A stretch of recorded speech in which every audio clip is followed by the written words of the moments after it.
എല്ലാവർക്കും the teacher എഡ്യൂക്കേറ്ററിൻ്റെ പുതിയൊരു വീഡിയോയിലേക്ക് സ്വാഗതം. ഞാൻ അഞ്ജലി. നമ്മൾ കഴിഞ്ഞ വീഡിയോയിൽ ആൽപോർട്ടിൻ്റെ ട്രേറ്റ് തിയറി ഓഫ് പേഴ്സണാലിറ്റി പഠിച്ചു. അദ്ദേഹത്തിന് തന്നെ ഇമ്പോർട്ടൻറ്റ് കോൺസെപ്റ്റാണ് മച്യൂർ പേഴ്സണാലിറ്റി അല്ലെങ്കിൽ പക്വ വ്യക്തിത്വം. അതിൻ്റെ ക്യാരക്ടറിസ്റ്റിക്സ് ആണ് നമ്മൾ ഈ വീഡിയോയിൽ പഠിക്കുന്നത്. നമുക്ക് ഡീറ്റെയിൽ ആയിട്ടുള്ള വീഡിയോ കാണാം. പേഴ്സണാലിറ്റിയെക്കുറിച്ച് ഒരുപാട് ഡെഫിനിഷൻസ് ഉണ്ട്. ഏറ്റവും ഫേമസ് ആയിട്ടുള്ള ഒന്നാണ് ഗോർഡൻ ആൽപോർട്ടിൻ്റെ statement. According to him, personality is the dynamic organization within the individual of those psychophysical systems that determine his characteristic behavior and thought. വ്യക്തിത്വം എന്നത് ഒരു വ്യക്തിയുടെ വിശിഷ്ടമായ വ്യവഹാരത്തെയും ചിന്തയെയും നിർണ്ണയിക്കുന്ന ശാരീരിക മാനസിക സംവിധാനങ്ങളുടെ ചലനാത്മകമായ ആന്തരിക സംഘടനയാണ് എന്നാണ് ഗോർഡൻ ആൽപോർട്ട് പേഴ്സണാലിറ്റി അല്ലെങ്കിൽ വ്യക്തിത്വത്തെ വിശദീകരിച്ചത്. എന്താണ് അദ്ദേഹം ഈ സ്റ്റേറ്റ്മെൻറ്റ് കൊണ്ട് ഉദ്ദേശിച്ചത്? അദ്ദേഹം പറയുന്നുണ്ട്, പേഴ്സണാലിറ്റി ഈസ് യുണീക്ക്. വ്യക്തിത്വം വിശിഷ്ടമാണ്. ഒരു വ്യക്തി തൻ്റെ പ്രത്യേക ശാരീരിക മാനസിക പ്രവർത്തനത്തിൻ്റെ ഫലമായിട്ട് പ്രകടിപ്പിക്കുന്ന യുണീക്ക് അല്ലെങ്കിൽ അനന്യമായിട്ടുള്ള സവിശേഷ സ്വഭാവങ്ങളാണ് വിശിഷ്ടം എന്ന പദം കൊണ്ട് അദ്ദേഹം ഉദ്ദേശിച്ചത്. അതായത് ഒരാളുടെ പേഴ്സണാലിറ്റി എങ്ങനെയാണ്? It is unique in nature. തനതായിട്ടുള്ളതും അനന്യമായിട്ടുള്ളതുമാണ്. It is dynamic. ചലനാത്മകമാണ്. സ്റ്റാറ്റിക് ആണോ? സ്ഥിരമായിട്ടുള്ളതല്ല. പേഴ്സണാലിറ്റി ഡൈനാമിക് ആണ്, എവർ ചേഞ്ചിങ് ആണ്. It determines the characteristic behaviour and thought. വ്യവഹാരത്തെയും ചിന്തയെയും നിർണ്ണയിക്കുന്ന ഘടകമാണ് പേഴ്സണാലിറ്റി. അതായത് ഒരാളുടെ പേഴ്സണാലിറ്റി ഡിറ്റർമൈൻ ചെയ്യുന്നത് എന്താണ്? അയാളുടെ ബിഹേവിയറും തോട്ടുമാണ്, അയാളുടെ ചിന്തയും വ്യവഹാരവുമാണ്. Of those psycho physical systems, ശാരീരിക മാനസിക സംവിധാനങ്ങൾ എന്നതുകൊണ്ട് അദ്ദേഹം ഉദ്ദേശിക്കുന്നത് എന്താണ്? നമ്മുടെ ഉദ്ദേശ ലക്ഷ്യങ്ങൾ, ശീലങ്ങൾ, വൈകാരിക അവസ്ഥകൾ അതായത് ഇമോഷണൽ സ്റ്റേറ്റ്, മനോഭാവങ്ങൾ, നമ്മുടെ ആറ്റിറ്റ്യൂഡ്, വിശ്വാസങ്ങൾ, നമ്മുടെ ബിലീഫ് എന്നിവയൊക്കെയാണ് ശാരീരിക മാനസിക സംവിധാനത്തിൽ ഉൾപ്പെടുന്നത്. ഇപ്പോൾ സൈക്കോ ഫിസിക്കൽ സിസ്റ്റം എന്നതുകൊണ്ട് ഗോർഡൻ ആൽപോർട്ട് ഉദ്ദേശിച്ചത് എന്തൊക്കെയാണ്? നമ്മുടെ ഹാബിറ്റ്സ് അല്ലെങ്കിൽ ശീലങ്ങൾ, നമ്മുടെ ആറ്റിറ്റ്യൂഡ്, ബിലീഫ്, ഇതെല്ലാം കൂടെ ചേർന്നിട്ടാണ് ഒരാളുടെ പേഴ്സണാലിറ്റി ഉള്ളത്. അദ്ദേഹത്തിൻ്റെ അഭിപ്രായത്തിൽ പേഴ്സണാലിറ്റി എങ്ങനെയാണ്? It is unique in nature, it is dynamic, personality is determined by the behaviour and thought, it is based on the psycho physical systems of an individual. Allport personality define ചെയ്തത് എങ്ങനെയാണ്? It is the dynamic organisation within the individual of those psycho physical systems that determine his characteristic behaviour and thought. ആൽപോർട്ടിൻ്റെ important ആയിട്ടുള്ളൊരു personality കോൺസെപ്റ്റാണ് mature personality അല്ലെങ്കിൽ പക്വ വ്യക്തിത്വം. നമുക്കതെന്താണെന്ന് detailed ആയിട്ട് നോക്കാം. Mature personality is a unique pattern of life emerging from the harmonious integration of several traits. ഒരു വ്യക്തിയുടെ ഒരുപാട് ട്രേറ്റ്സ് അല്ലെങ്കിൽ സവിശേഷതകളുടെ ഒരു സങ്കലനമാണ് മച്വർ പേഴ്സണാലിറ്റി അല്ലെങ്കിൽ ഒരു കോമ്പിനേഷനാണ് മച്വർ പേഴ്സണാലിറ്റി അല്ലെങ്കിൽ പക്വ വ്യക്തിത്വം എന്ന് പറയുന്നത്. All the cognitive, affective, cognitive and physical aspects are equally developed and balanced in a mature personality. നമ്മുടെ ശാരീരികവും മാനസികവും വൈകാരികവും ബുദ്ധിപരവുമായിട്ടുള്ള എല്ലാ കാര്യങ്ങളും കൂടെ നല്ല രീതിയിൽ ഒത്തുചേർന്ന് വരുന്ന ഒരു വ്യക്തിത്വത്തിനെയാണ് മച്വർ പേഴ്സണാലിറ്റി അല്ലെങ്കിൽ പക്വ വ്യക്തിത്വം എന്ന് പറയുന്നത്. A mature personality is well integrated, well balanced, stable and harmoniously adjusted to himself, to others and to outer world. എന്താണ് മച്വർ പേഴ്സണാലിറ്റിയുടെ പ്രത്യേകത? അത് വെൽ ഇൻ്റഗ്രേറ്റഡ്, നല്ല രീതിയിൽ സന്തുലനാവസ്ഥയിലുള്ളതാണ്. It is well balanced, stable and harmoniously adjusted to himself. എങ്ങനെയാണ്? നല്ല രീതിയിൽ അവനോട് തന്നെ, അതായത് നമുക്ക് നമ്മളോട് തന്നെ ഒരു താതാത്മ്യം പ്രാപിക്കുകയും നമുക്ക് പുറം ലോകവുമായിട്ട് നമ്മുടെ ചുറ്റുപാടുകളുമായിട്ട് നല്ല രീതിയിൽ ഒത്തിണങ്ങി ജീവിക്കാൻ സാധിക്കുകയും ചെയ്യുമ്പോഴാണ് മച്വർ പേഴ്സണാലിറ്റി ആവുന്നത്. നമ്മളോട് തന്നെ എപ്പോഴും കലഹം ചെയ്തുകൊണ്ടിരിക്കുക അല്ലെങ്കിൽ യുദ്ധം ചെയ്തുകൊണ്ടിരിക്കുന്ന ഒരു മാനസികാവസ്ഥയാണെങ്കിൽ അത് മച്വർ പേഴ്സണാലിറ്റി ആണോ? അല്ല. നമുക്ക് നമ്മളോടും നമ്മുടെ ചുറ്റുപാടുകളോടും മറ്റുള്ളവരോടും ഒക്കെ ഒത്തിണങ്ങി ജീവിക്കാൻ കഴിയുമ്പോൾ ഉണ്ടാകുന്ന ഒരു പേഴ്സണാലിറ്റി അല്ലെങ്കിൽ വ്യക്തിത്വമാണ് mature personality. It is stable, well integrated and well balanced. സ്ഥിരമായിട്ടുള്ള, സ്ഥായിയായിട്ടുള്ള ഒരവസ്ഥയാണ്. Allport suggest 6 criteria of mature personality. Gordon ആൽപോർട്ടിൻ്റെ അഭിപ്രായത്തിൽ ഒരു പക്വ വ്യക്തിത്വത്തെ വിശദീകരിക്കുമ്പോൾ 6 മാനദണ്ഡങ്ങളാണ് അദ്ദേഹം പറഞ്ഞിട്ടുള്ളത്.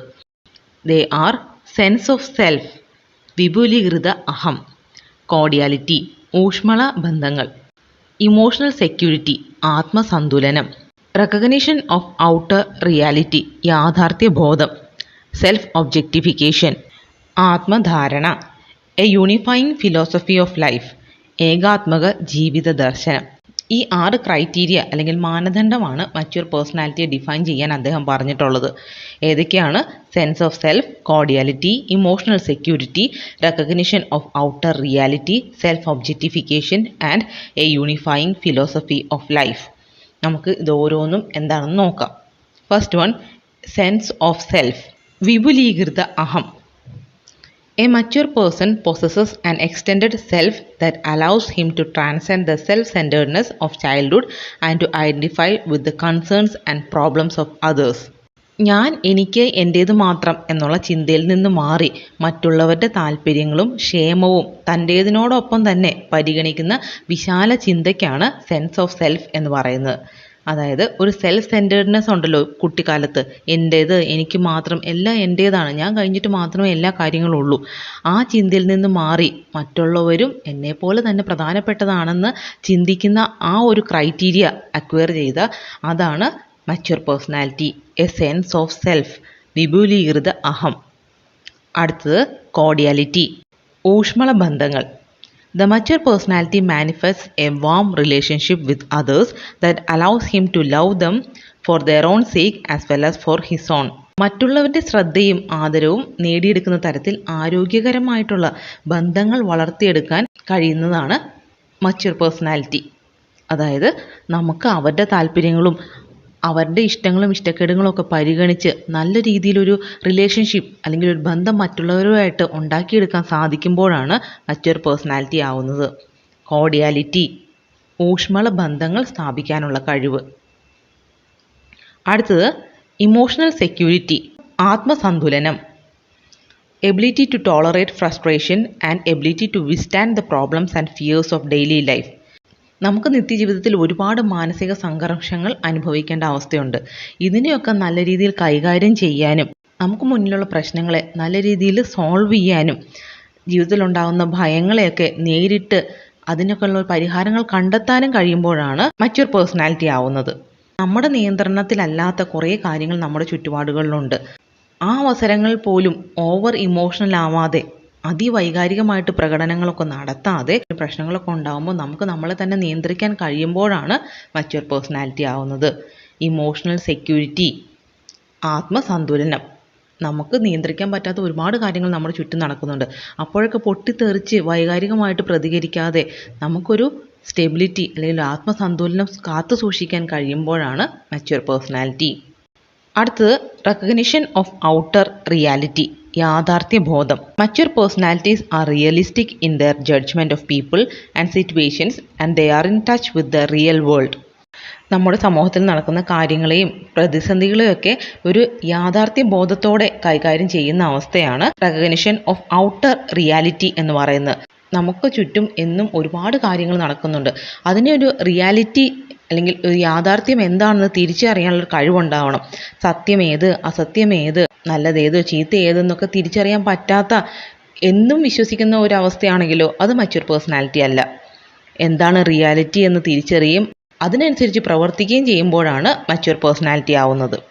അടുത്തത് സെൽഫ് ഒബ്ജക്റ്റിഫിക്കേഷൻ, ആത്മധാരണ. It is the ability to evaluate himself without bias. നമുക്ക് നമ്മളെ തന്നെ നല്ല രീതിയിൽ വിലയിരുത്താൻ കഴിയുമ്പോഴാണ് mature personality. A mature person is capable of looking at himself objectively. He has a sense of reality. He possesses self insight and his judgement of self is shared by others. നമുക്ക് നമ്മളെ തന്നെ സ്വന്തം കഴിവുകളെയും പരിമിതികളെയും ഒക്കെ വസ്തുനിഷ്ഠമായിട്ട് വിലയിരുത്താൻ സാധിക്കണം. അതാണ് self ഒബ്ജക്റ്റിഫിക്കേഷൻ അല്ലെങ്കിൽ ആത്മധാരണ. എനിക്ക് എന്നെക്കുറിച്ച് തന്നെ തെറ്റായ ധാരണയാണെങ്കിൽ അതൊരു മച്യൂർ പേഴ്സണാലിറ്റി അല്ല. നമുക്ക് നമ്മുടെ കഴിവുകളെക്കുറിച്ചും കഴിവുകേടുകളെക്കുറിച്ചും ഇല്ലായ്മകളെക്കുറിച്ചും പോരായ്മകളെക്കുറിച്ചും ഒക്കെ നല്ല അറിവുണ്ടായിരിക്കണം. സെൽഫ് ഒബ്ജക്റ്റിഫിക്കേഷൻ, ആത്മധാരണ. അടുത്തത് the unifying philosophy of life, ഏകാത്മക ജീവിത ദർശനം. A mature personality has developed a sound philosophy of life that allows him to interpret life's purpose and to decide on long-term goals and on standards of behavior.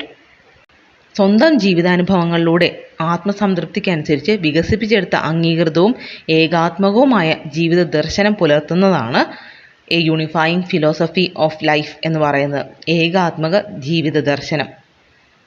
നമുക്ക് നമ്മുടെ തന്നെ ഉള്ളൊരു തത്വശാസ്ത്രം ഉണ്ടാക്കിയെടുക്കുകയും അതിനനുസരിച്ച് നല്ല രീതിയിൽ ജീവിത നിലവാരം ഉയർത്തുകയും നമ്മുടെ ചിന്താഗതിയെ ഉയർത്തുകയും നമ്മുടെ ജീവിത ലക്ഷ്യങ്ങളെ മെനയുകയും ഒക്കെ ചെയ്യുമ്പോഴാണ് നമുക്കൊരു യൂണിഫൈയിങ് ഫിലോസഫി ഓഫ് ലൈഫ്, നമുക്ക് തന്നെയായിട്ടൊരു ജീവിത ദർശനം ഉണ്ടാവുന്നത്. അപ്പോഴാണ് ഒരു പേഴ്സണാലിറ്റി മച്വർ പേഴ്സണാലിറ്റി ആവുന്നത്. ഈ 6 ക്രൈറ്റീരിയ സാറ്റിസ്ഫൈ ചെയ്ത് കഴിയുമ്പോഴാണ് ഒരു വ്യക്തിക്ക് മച്വർ പേഴ്സണാലിറ്റി ആയി എന്ന് ആൽപോർട്ട് ഡിഫൈൻ ചെയ്തത്. അപ്പോൾ അദ്ദേഹത്തിൻ്റെ അഭിപ്രായത്തിൽ ഒരു വ്യക്തി മച്വർ പേഴ്സണാലിറ്റി ആണോ അല്ലെങ്കിൽ ഇമ്മച്വർ പേഴ്സണാലിറ്റി ആണോ, പക്വതയില്ലാത്ത വ്യക്തിയാണോ എന്നൊക്കെ എങ്ങനെയാണ് ഐഡൻറ്റിഫൈ ചെയ്യുന്നത്? Based on 6 criteria, 6 മാനദണ്ഡങ്ങൾക്കനുസരിച്ചാണ്. ഏതൊക്കെയാണ്? സെൻസ് ഓഫ് സെൽഫ് അല്ലെങ്കിൽ വിപുലീകൃത അഹം, കോർഡിയാലിറ്റി ഊഷ്മള ബന്ധങ്ങൾ, ഇമോഷണൽ സെക്യൂരിറ്റി ആത്മസന്തുലനം, റെക്കഗ്നിഷൻ ഓഫ് ഔട്ടർ റിയാലിറ്റി യാഥാർത്ഥ്യബോധം, സെൽഫ് ഒബ്ജക്റ്റിഫിക്കേഷൻ, ആത്മധാരണ a unifying philosophy of life ഏകാത്മക ജീവിത ദർശനം. നമ്മൾ ഈ വീഡിയോയിൽ എന്താണ് പേഴ്സണാലിറ്റി എന്ന് പഠിച്ചു, ഗോർഡൻ ആൽപോർട്ട് പേഴ്സണാലിറ്റി എങ്ങനെയാണ് ഡിഫൈൻ ചെയ്തിരിക്കുന്നതെന്ന് പഠിച്ചു. അതുകൂടാതെ അദ്ദേഹത്തിൻ്റെ അഭിപ്രായത്തിൽ എന്താണ് മച്വർ പേഴ്സണാലിറ്റി അല്ലെങ്കിൽ പക്വ വ്യക്തിത്വം, എന്താണ് അതിൻ്റെ ക്രൈറ്റീരിയ, 6 ക്രൈറ്റീരിയ ഉണ്ടെന്നാണ് പഠിച്ചത്. എന്താണ് അതിൻ്റെ പ്രത്യേകതകളെന്ന് പഠിച്ചു. ഈ ടോപ്പിക്ക് വ്യക്തമായിട്ട് മനസ്സിലായെന്ന് വിചാരിക്കുന്നു. കൂടുതൽ വീഡിയോകൾക്കായിട്ട് the teacher educator channel subscribe ചെയ്യുകയും നോട്ടിഫിക്കേഷൻസിനായിട്ട് ബെല്ലൈക്കണിലെ ഓൾ ഓപ്ഷൻ പ്രസ് ചെയ്യുക. ഏതെങ്കിലും ടോപ്പിക്കിൻ്റെ വീഡിയോസ് ആവശ്യമുണ്ടെങ്കിൽ നിങ്ങൾ കമൻറ്റ് ചെയ്യുക. എനിക്കറിയാവുന്ന ടോപ്പിക്കാണെങ്കിൽ തീർച്ചയായിട്ടും വീഡിയോസ് അപ്ലോഡ് ചെയ്യുന്നതായിരിക്കും. Thank you.